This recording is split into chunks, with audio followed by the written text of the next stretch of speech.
you've wrapped up your identity in the thing that no longer serves you. And how do you set that down?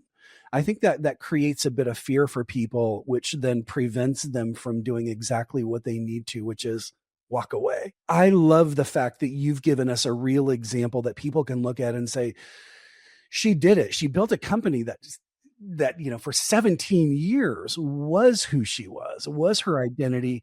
And then coming to that realization that that wasn't serving you anymore and being able to walk away from it.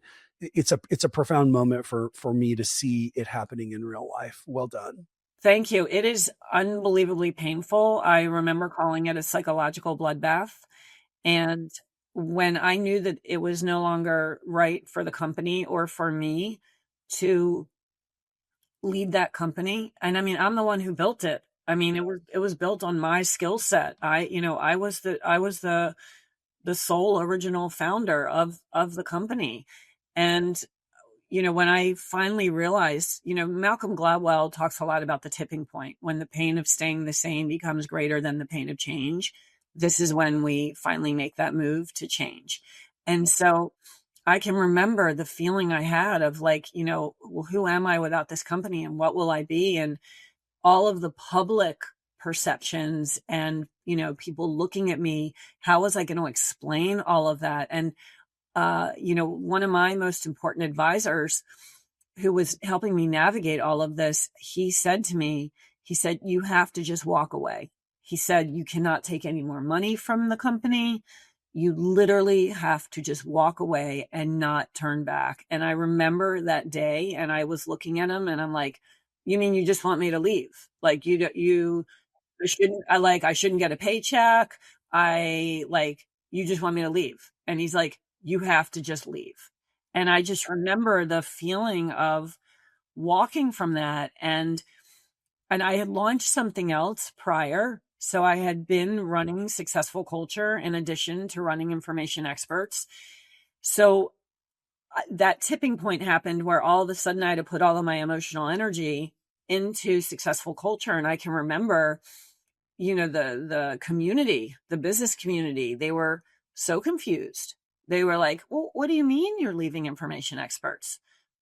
I mean, what does that mean? You own it. Well, people were confused and I basically said it doesn't serve me anymore and I'm not the right person to lead it anymore and I'm standing this entity up instead, right? So it just, my identity truly disintegrated like in a fire. I mean, it literally felt like a fire was burning off my skin, and Jeff, we're going into, and I live a very spiritual life. We are moving out of the year of the snake and into the year of the horse. And it's a very difficult transition.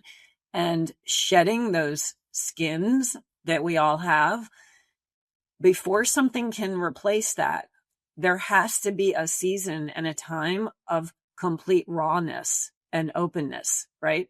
A snake sheds its skin and they are lying there completely exposed before anything else has created or taken form or taken shape around them to create a protective shell.